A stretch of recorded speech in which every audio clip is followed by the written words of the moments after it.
Well, hello everyone from our First Presbyterian Church family. Pastor Eric here to give you some updates as we approach our Labor Day holiday weekend this week. Well, we understand that several of you had some trouble accessing the live stream and the printable bulletin this past Sunday. I guarantee it was trouble that was out of our control. So if that happens again, we would ask that you go directly to our website, to the homepage, and scroll down and look for the printable bulletin and the link to the online service. You know, this live streaming thing is new for most of us. We're all learning more and more about it each week, often by trial and error.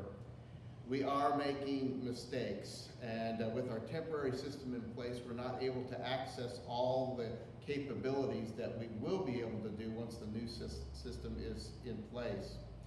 And when that happens, we're working on plans that will allow our own church soloists and musicians to provide our special music. So we look forward to that in the future once that capability is available to us. For those who will be attending in-person worship in the sanctuary, be sure to bring your face coverings this week. And as you enter the sanctuary, be sure to space yourselves out and socially distance yourselves from the others who will be in the sanctuary along with you. During the hymns, we invite you to follow the words and to hum along to the music.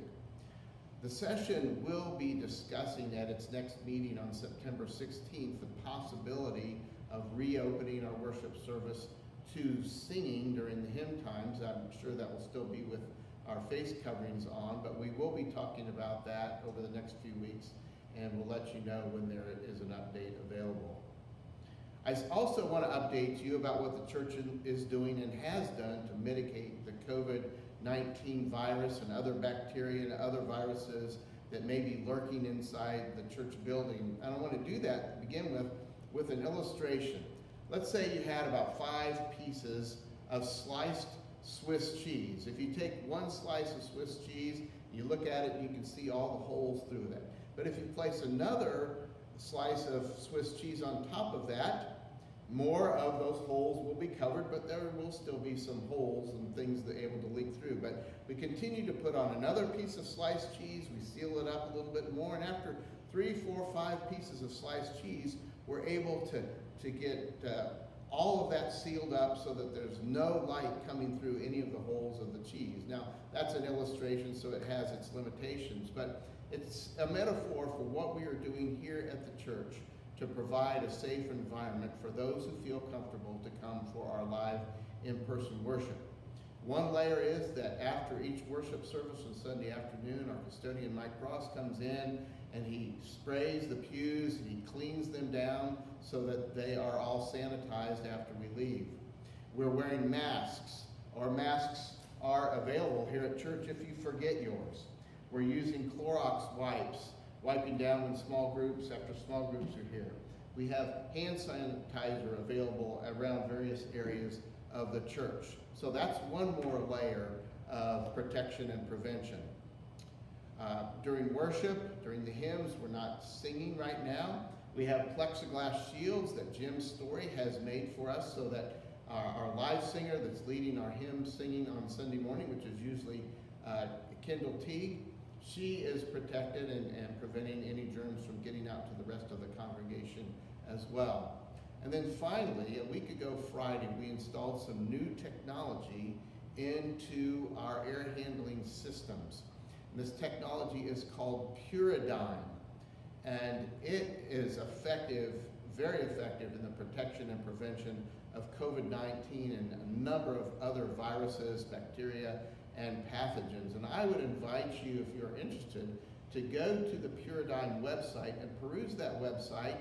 There's a video there under the technology tab that tells you in about 3 minutes, tells you how this technology works. So the website is puradigm.com, PURADIGM.com. So please go take a look at that, and maybe that will give you a better understanding about what we're talking about. So join us this Sunday for worship. This is a communion Sunday. We will be taking communion, whether it be here at church or at your home. Be ready with with some juice and some bread so that you can share in communion with us. We'll be talking as we continue our series of messages about the armor of God. We'll be talking about the belt of truth from Ephesians chapter 6. We know that truth is so vital to our understanding and living out our faith in Jesus Christ. Well, truth itself is vital to everyone because there's a lot of deceit going on in the world today. So without truth, life just becomes a kind of a chaotic free-for-all. So we have to live in the truth as we know it and as God gives it to us. So join us here in the worship service in our sanctuary at 10 a.m. Sunday morning for our live in-person worship. Join us from home, from your computer, or cast the stream onto your big screen TV so that it's a more comfortable experience for you. So we will see you then at Sunday morning 10 a.m. or the service will be posted later in the day on the website to watch at your convenience. We'll see you then. Take care.